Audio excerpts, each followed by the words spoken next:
Hola, ¿cómo están? Bienvenidos de vuelta. Hoy vamos a volver a las enfermedades mentales y vamos a hablar específicamente de la depresión. Solo como recordatorio, ayúdenos firmando nuestra petición de change.org para que en YouTube a las personas que busquen temas relacionados con depresión les muestren videos educativos y no videos de otro tipo de cosas. Les dejo el enlace abajo. Y cualquier pregunta déjenlo en los comentarios. Vamos a analizar entonces a la depresión y vamos a ver cómo esta se diferencia de solamente la tristeza, que es una emoción normal y natural. La depresión es parte de los trastornos de ánimo, o sea, trastornos que afectan cómo es que nosotros nos sentimos, nuestras emociones. El trastorno depresivo mayor es en la que nos vamos a enfocar hoy y es una de las más importantes de todos los trastornos de ánimo y de todas las enfermedades mentales. En esta categoría podemos también incluir al duelo, que no es tal cual una enfermedad, pero vamos a ver que necesitamos diferenciarlo muy bien de la depresión y el trastorno depresivo mayor. Tenemos otros tipos de depresión o digamos subgéneros, como depresión melancólica o catatónica, que a veces se acompaña de otras enfermedades mentales, o más bien es un dato de otras enfermedades mentales como la esquizofrenia. Podemos tener depresión atípica, podemos tener trastorno bipolar, que es cuando se suceden episodios de depresión mayor, o sea, en los que nos sentimos muy tristes, muy cansados, sin nada por qué vivir. Y después, unos meses después, episodios en los que tenemos muchísima energía, muchas ganas de hacer de todo, no medimos las consecuencias y podemos dañarnos a nosotros y ser peligrosos. Y el trastorno afectivo estacional, en el cual por cuestiones ambientales, por ejemplo la cantidad de luz en el invierno, eso hace que nuestros cerebros produzcan menos sustancias y tengamos una depresión transitoria y que cada año nos pase. Otros también trastornos del ánimo, por ejemplo la depresión postparto, ya la vimos en otro video y les dejo el enlace al dar clic en esta imagen para que vean específicamente cómo ataca esta enfermedad a las mujeres después de tener a su bebé. Ahora, ¿qué tan importante es la depresión en el mundo? Pues si juntamos a todas las enfermedades, la depresión es la principal causa de discapacidad en el mundo. Al ser una enfermedad crónica, o sea que ataca muchas veces en la vida de una misma persona y que es altamente discapacitante, pues puede mermar completamente la vida de las personas. Y es una enfermedad extremadamente común. 350 millones de personas en el mundo se estima que la padecen. Más mujeres que hombres, aunque ataca a ambos sexos en un muy alto número. Además de que es muy común, se acompaña usualmente de otras enfermedades mentales, por ejemplo la ansiedad, que ya revisamos también en otro video, también pueden buscarla haciendo clic aquí, y las adicciones, en esto que se llama patología dual. Aquí no estamos seguros si la depresión está generando ansiedad y adicciones o la ansiedad y las adicciones nos llevan a tener depresión. Solo sabemos que están ahí mezcladas estas enfermedades y que una puede llevar a la otra. Que es importante siempre buscarlas juntas. ¿Qué otra cosa puede pasar o por qué es importante? Porque puede causar mortalidad temprana. Una persona que evidentemente tiene un trastorno depresivo mayor, es posible que vaya al suicidio, como ya revisamos también en el video de suicidio, y que muera todavía estando joven, todavía estando muchas veces en la flor de la vida. Que digo, el suicidio es trágico a cualquier edad, pero especialmente a esa edad puede causar mucho más pérdida, al menos económica. Y una de las cosas más tristes es que con todas estas personas que lo padecen, existen ya tratamientos efectivos, tratamientos que podrían hacer que la vida de estos pacientes fuera mejor, tuviera una vida rica y una vida pues satisfactoria, y no tienen muchas veces acceso a estos tratamientos, ya sea porque no saben que existen o porque no pueden ir con su médico a revisarse y a que le den el tratamiento adecuado. Y para poner un ejemplo, esto no es algo actual, toda la vida ha habido depresión, y entonces saco este fragmento de la Biblia, justamente del profeta Jeremías, que era conocido como el profeta llorón. Y aquí podemos encontrar algunas características que acompañan a la depresión. Por ejemplo, él decía: maldito el día en que nací, el día en que mi madre me dio a luz, no sea bendito. Maldito el hombre que dio nuevas a mi padre, diciendo: hijo varón te ha nacido, haciéndole alegrarse así mucho. Y sea tal hombre como las ciudades que asoló Jehová, y no se arrepintió. Oiga gritos de mañana y voces a mediodía, porque no me mató en el vientre, y mi madre me hubiera sido mi sepulcro. Y su vientre embarazado para siempre. ¿Para qué salí del vientre? ¿Para ver trabajo y dolor, y que mis días se gastasen en afrenta? Entonces aquí lo que nos está transmitiendo Jeremías es varias cosas. Una es un gran sufrimiento por lo que es su vida en este momento. Vemos que no es feliz, que está desesperado, que él no ve en el futuro ningún tipo de mejoría en su vida. Y vemos también una muy baja autoestima. Entonces, estas son características clásicas de los pacientes deprimidos. Ahora, ¿Cómo podemos diferenciar entre la depresión y estos otros trastornos característicos que se acompañan de depresión? Desde la tristeza normal, o sea, un día nos levantamos y estamos tristes por factores externos o incluso solamente porque estamos tristes ese día, y cosas, por ejemplo, como estamos haciendo el trastorno afectivo emocional o la depresión postparto o algún otro tipo de depresión. Pues cuando vayamos con el médico va a medir principalmente 4 características de esta emoción que nosotros estamos teniendo de la tristeza. Unas son las características generales, o sea, qué fue lo que lo inició, por ejemplo, el haber tenido a mi bebé, o el que haya muerto una persona que amo, o a lo mejor apareció así de la nada. De nuevo, los desencadenantes y qué otras características tiene. A lo mejor viene acompañado de otros síntomas como ganancia o pérdida de peso, como mucho sudor, etcétera, etcétera, que podría sugerirnos que a lo mejor no es únicamente depresión, sino que puede ser una enfermedad física, un problema de las hormonas, un problema con infecciones, etcétera. El segundo punto va a ser la severidad. Entonces, en la severidad, vamos a ver de los síntomas característicos, que tengamos varios de ellos, no sea solamente, me siento triste, sino que tengamos varios, y que nos estén incapacitando en la vida, como vamos a ver un poquito más adelante. El tercero es la duración. Para que nosotros podamos decir que es un episodio depresivo mayor o un trastorno depresivo mayor, necesitamos que estos sentimientos y estas manifestaciones estén la mayor parte del día, casi todos los días, por al menos 2 semanas. A partir de este momento ya podemos considerar que es un trastorno depresivo mayor. Aunque usualmente el trastorno depresivo mayor puede durar meses o incluso años. Podemos estar años deprimidos y eso es algo relativamente normal si no buscamos atención médica. Y por último, la discapacidad. Que la discapacidad es qué tanta molestia y impedimentos nos genera esta sensación y esta enfermedad. Entonces, si por ejemplo nos sentimos mal, pero nos paramos todos los días, vamos a trabajar, salimos con los amigos, pues sí platicamos y tenemos esa sensación de que las cosas no andan bien, posiblemente tenemos una depresión, pero a lo mejor es una depresión leve. Si, por ejemplo, ya tengo este impedimento, muchas veces falto al trabajo, ya no quiero ver a mis amigos, trato de hacer actividades que antes me gustaban y ya no puedo, tal vez tenga una depresión moderada, tal vez ya incluso llegando a severa. Y por supuesto, si tengo ya ideas de que quiero quitarme mi vida, lo estoy planeando, ya me visualizo muriendo, etcétera, entonces eso ya es una depresión severa. Entonces vamos a buscar esto en las personas y eso nos dirá qué tan incapacitante, qué tanta discapacidad les está generando y qué tan agresivo tiene que ser el tratamiento. Y solamente para ejemplificar cuál es la diferencia entre el duelo y la depresión, vamos a ver algunas características que nos permitirán ver mejor qué es la depresión y qué no es la depresión. Entonces, el duelo, evidentemente, cuando perdemos a un ser querido, que vamos a ver en un video futuro, está asociado con una pérdida identificable. Alguien murió y ahora nosotros estamos en duelo. Mientras que la depresión puede no haber factores identificables. A lo mejor nada malo pasó y yo ya me estoy sintiendo triste. Ahora, puede también surgir la depresión después de que alguien murió en mi familia, por supuesto que sí. Solamente es como para identificar que puede no haber causas externas y yo tener un trastorno depresivo. El paciente con un duelo se enfoca en la pérdida, o sea, está triste y piensa mucho en la cosa que perdió o en la persona que perdió, mientras que el paciente con depresión se enfoca en lo que siente él mismo.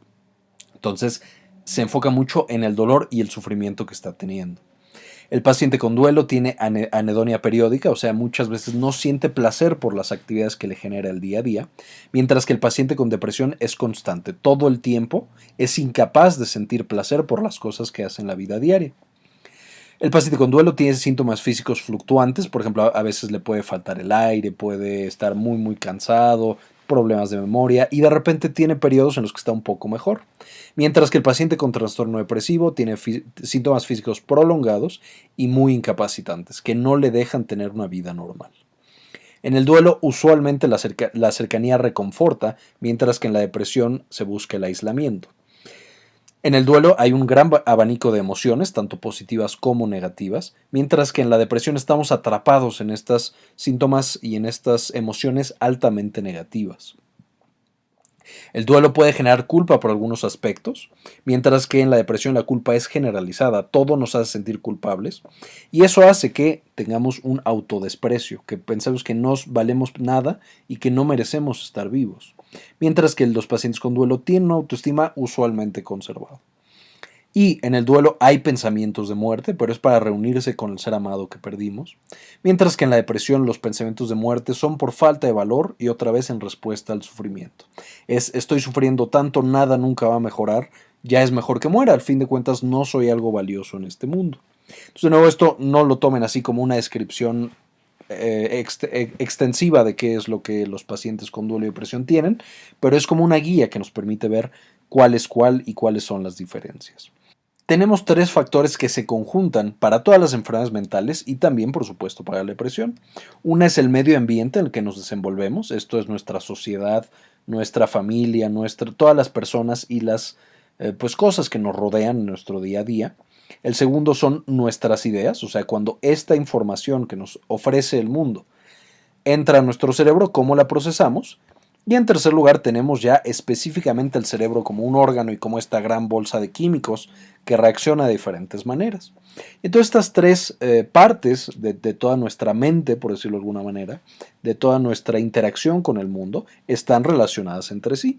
O sea, cuando cambiamos una, cambian las otras 2, siempre. Siempre forzosamente, si una de las 3 cambia, las otras 2 también van a cambiar. Y va a cambiar nuestra respuesta y va a cambiar nuestra vida. Entonces, ¿qué es lo que pasa específicamente con los pacientes que tienen una depresión?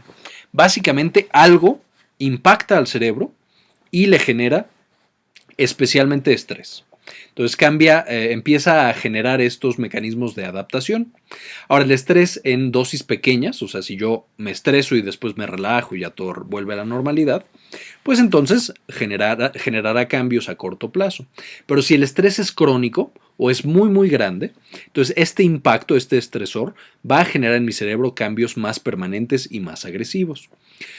¿Qué son estos estresores que yo puedo estar teniendo aquí? Primero, si los estresores son muy grandes, por ejemplo, que muera alguien de mi familia, que yo cambie de país, que me abandone alguien que yo amo mucho, que pierda mi trabajo, eso genera mucho estrés y mi cerebro no tiene manera de adaptarse tan rápido y genera esta depresión.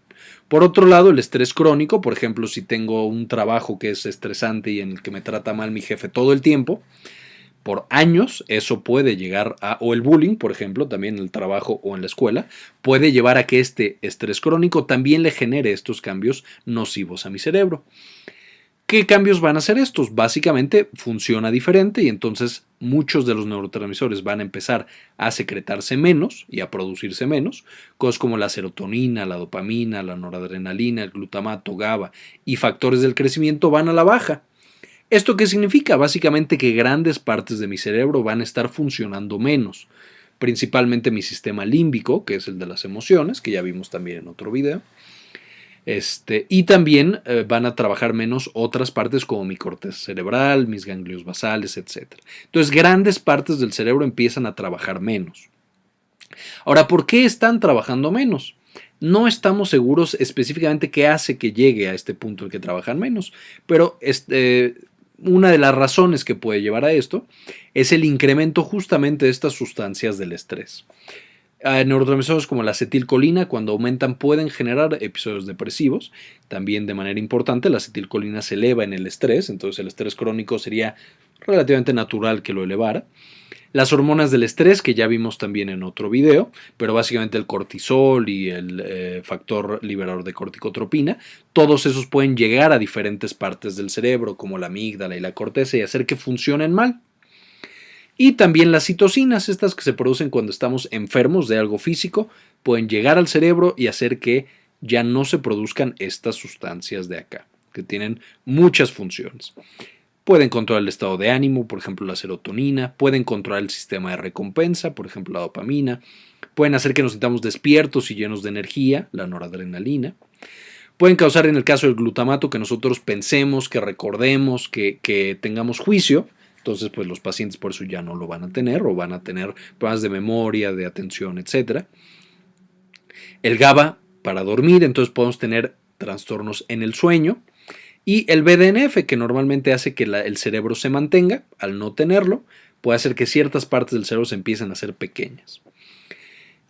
Todos estos cambios de neurotransmisores y factores de crecimiento y citocinas y hormonas que genera este estrés crónico o este estrés demasiado intenso, hace que ciertas partes de nuestro cerebro empiecen a cambiar, de nuevo se empiezan a ser más grandes o más pequeñas.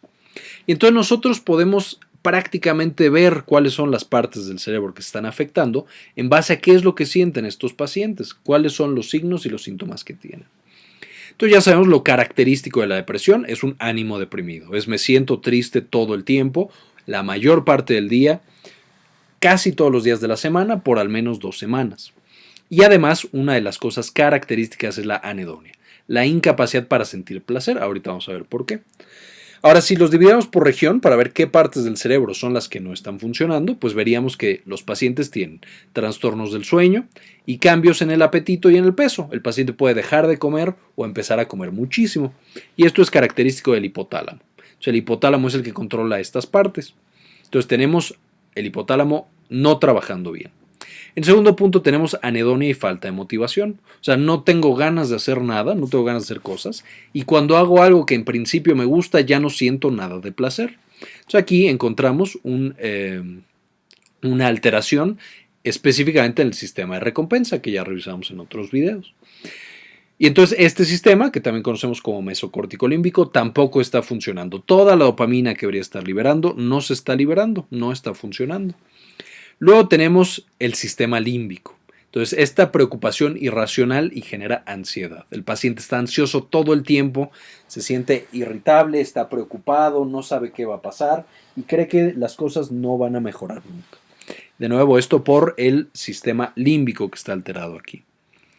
Y después vamos a tener que el paciente, por todas estas alteraciones de glutamato y en la corteza, específicamente la corteza y los ganglios basales, va a tener incapacidad para concentrarse, retraso psicomotor, se mueven lentos, hablan lento, no se puede concentrar, no se acuerda de las cosas y le genera también ideaciones suicidas. O sea, aquí es cuando el paciente, esta disfunción, esta corteza que ya no está funcionando, junto con todas las otras partes del cerebro, lo lleva a pensar que la única salida es tomar su propia vida.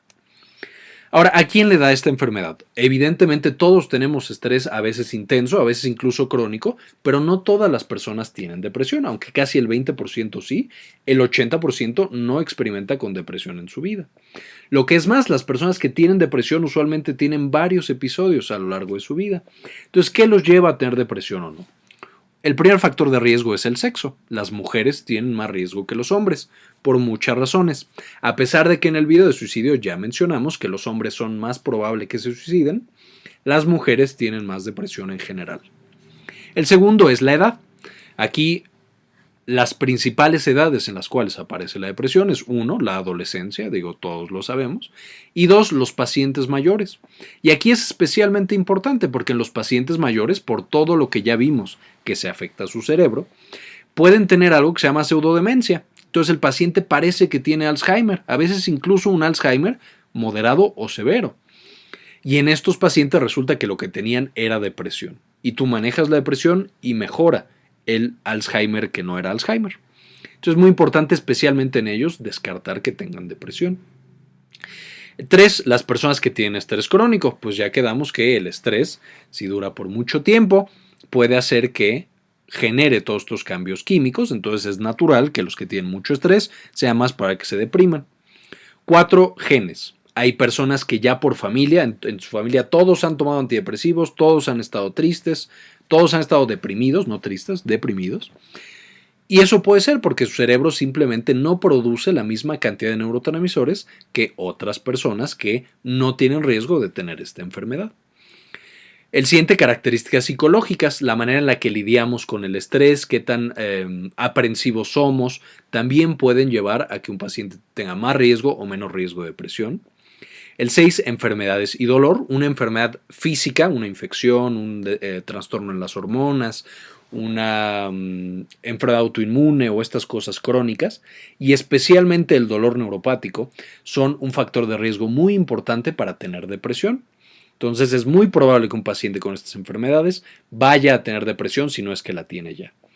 El siguiente, falta de apoyo social. Las personas que están, por supuesto, solas, que no tienen en quién depender, es más probable que se depriman. Y como característica también es más probable que vivan menos.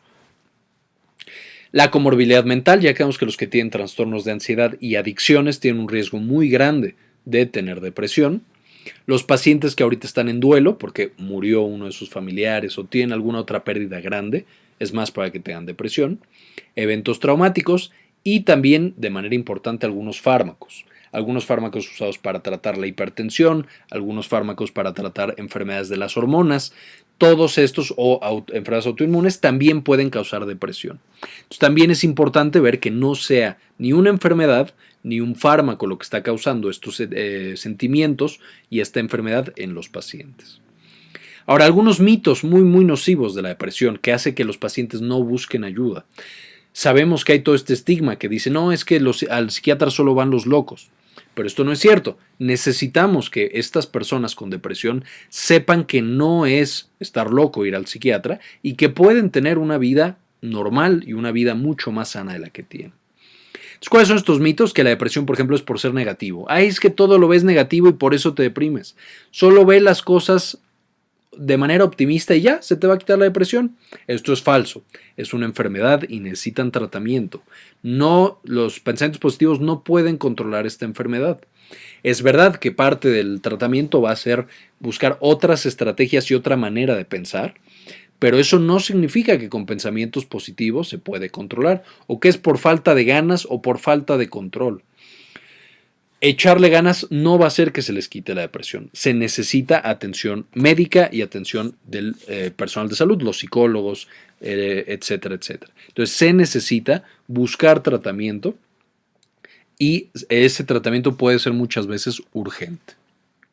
Ahora, yo llego con mi médico y quiero saber si tengo depresión o solamente estoy triste. ¿Qué es lo que va a hacer? Evidentemente va a explorarme bien para ver que no sea nada físico. Va a hacerme un interrogatorio, me va a preguntar qué es lo que he sentido, qué tan severo, por lo que dijimos antes, para ver qué tan severo es y si puede ser por algún desencadenante, algún otro tipo de depresión o enfermedad mental. Además de eso, va a hacerme algunos cuestionarios, por ejemplo, el cuestionario de Beck, el Patient Depression Questionnaire, la escala de depresión de Hamilton, escala de depresión geriátrica, dependiendo, por supuesto, de mi edad, de qué he sentido, de cómo he estado, etc. Y en base a ese cuestionario, si contesto muchas preguntas positivas, evidentemente va a diagnosticarme con depresión. Estos cuestionarios, ¿qué es lo que incluyen? Pues básicamente si hemos estado tristes, si hemos pensado en hacernos daño o en matarnos, etc.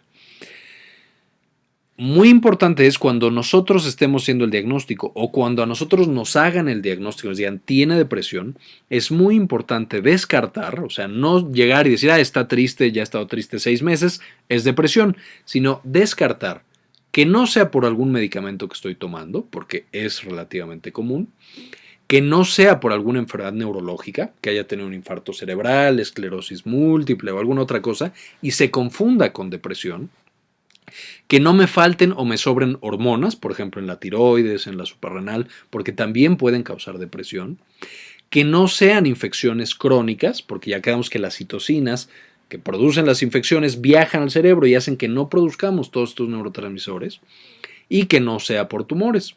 Evidentemente hay poblaciones en las que el riesgo es muy bajo, si hay una mujer que está joven, puedo más o menos con más tranquilidad decir que es depresión y que no es seguramente un tumor, por ejemplo, pero es importante que dependiendo de qué es lo que nosotros tengamos y nuestra edad y nuestras características, se descarten muchas de estas otras cosas que se pueden confundir con depresión. Y ya que las descartamos, ahora sí decimos, es una depresión pura, no tiene ningún otro componente, hay que dar tratamiento únicamente para la depresión. ¿Y cuál va a ser el tratamiento? Si quedamos que la enfermedad tiene 3 partes, tiene la parte del medio ambiente, la parte de mis propios pensamientos y la parte química, que es lo que hace mi cerebro en respuesta a mis pensamientos y a mi ambiente, y que esta parte química es la que genera mis pensamientos y hace que reaccione a mi ambiente y cambie a mi ambiente, entonces tenemos 3 brazos en los que podemos intervenir. Y por supuesto será muy lógico pensar que si damos tratamiento en una sola, pues el tratamiento será mucho menos efectivo que si damos tratamiento en las 3. Entonces, ¿qué tratamientos hay para el medio ambiente y para mis pensamientos? Pues aquí está toda la psicoterapia. La terapia cognitivo-conductual, la psicodinámica, la terapia familiar, el hecho de ir con alguien, platicar las cosas, todo esto lo que cambia es la manera en la que yo, digamos, creo mis pensamientos y del mismo modo la manera en la que yo me enfrento a mi medio ambiente. Y también, por ejemplo, la terapia familiar hace que mi medio ambiente cambie la relación que tiene conmigo y con mi cerebro. Entonces es una terapia muy efectiva. Por otro lado, evidentemente estas dos cosas, ya quedamos, cambian la manera en la que químicamente mi cerebro responde. Y ya vimos que disminuyen los neurotransmisores y los factores de crecimiento y aumentan las hormonas del estrés. Entonces, ¿qué podemos dar para estos cambios químicos? Aquí sí el tratamiento farmacológico, los famosos antidepresivos, entre otras cosas. ¿Cuándo se da qué tratamiento? En general, para la depresión leve, diagnosticada por supuesto por el psicólogo o por el psiquiatra, se puede dar únicamente la psicoterapia, algún tipo de psicoterapia. Para la depresión moderada, normalmente se da una combinación, aunque podría en algunos casos considerarse solo la psicoterapia. Y para la depresión severa, esta que ya genera mucha incapacidad, muchas veces incluso pensamientos suicidas, siempre por regla prácticamente se da tratamiento farmacológico con antidepresivos. Incluso se pueden dar otros tratamientos para los episodios que son muy severos y que pueden generar emergencias, porque tú dices que este paciente se va a suicidar si no hago algo inmediatamente. Hay otras terapias efectivas como la terapia electroconvulsiva. Esta terapia de shock, de electrochoques, puede servir mucho para estos pacientes porque los choques eléctricos hacen que el cerebro se inunde de neurotransmisores. Entonces también se puede considerar, no se vayan a espantar si les dicen que esa terapia es para ustedes. Es posible que les ayude mucho y por supuesto se dé 1 o 2 veces y luego se siga solo con fármacos y con psicoterapia. Ahora, evidentemente, si quieren saber más de psicoterapia, ahí pues yo soy médico, no sé tanto de la psicoterapia, pero hay muchos psicólogos muy bien capacitados aquí en México y en otros países. Pero les puedo hablar un poquito más de la terapia farmacológica. Entonces, ¿qué se da? ¿Qué hacen las pastillas que nosotros damos para mejorar esta depresión y para ayudarle a la psicoterapia, para que no esté sola? Pues podemos dar medicamentos que aumentan la cantidad de serotonina porque inhiben su recaptura, o sea, hacen que la serotonina se quede más tiempo en el cerebro y entonces, por supuesto, ahora hay más y disminuyen los síntomas. Podemos dar medicamentos que aumentan la serotonina y la noradrenalina, entonces ahora estoy aumentando 2 neurotransmisores, no solo uno. Los antidepresivos tricíclicos aumentan solamente noradrenalina, pero también aumentan los neurotransmisores. Hay otro tipo de antidepresivos que hacen otras cosas, aumentar la dopamina, cambiar la sinapsis de glutamato, por ejemplo la ketamina, etc. También tienen efectos antidepresivos y ya el médico psiquiatra decide cuál es el que se tiene que dar en cada caso. Solo para que no se vayan a quedar con que es una baja de neurotransmisores, y especialmente serotonina, hay antidepresivos, especialmente la tianeptina, que lo que hacen es que aumentan la recaptura de serotonina y también quitan la depresión. Entonces aquí no se vayan a quedar con la idea de, es que bajó mi serotonina y ahora ya tengo depresión. No es tan fácil como para decir, es que este baja o este sube. Es una combinación de muchos cambios anatómicos y funcionales. Y como siempre, aquí les dejo la bibliografía. Si quieren saber más, lean estos artículos, lean estos libros. Son muy buenos, de mucha calidad. Muy bien, esto fue todo por el video de hoy. Espero les haya gustado. Espero que si tienen este problema y se están enfrentando con esto, les haya ayudado como para esclarecer qué está pasando, cuándo acudir por ayuda y que verdaderamente acudan. Cualquier cosa, aquí estamos. Como siempre, ayúdenos a cambiar el mundo. Compartan la información.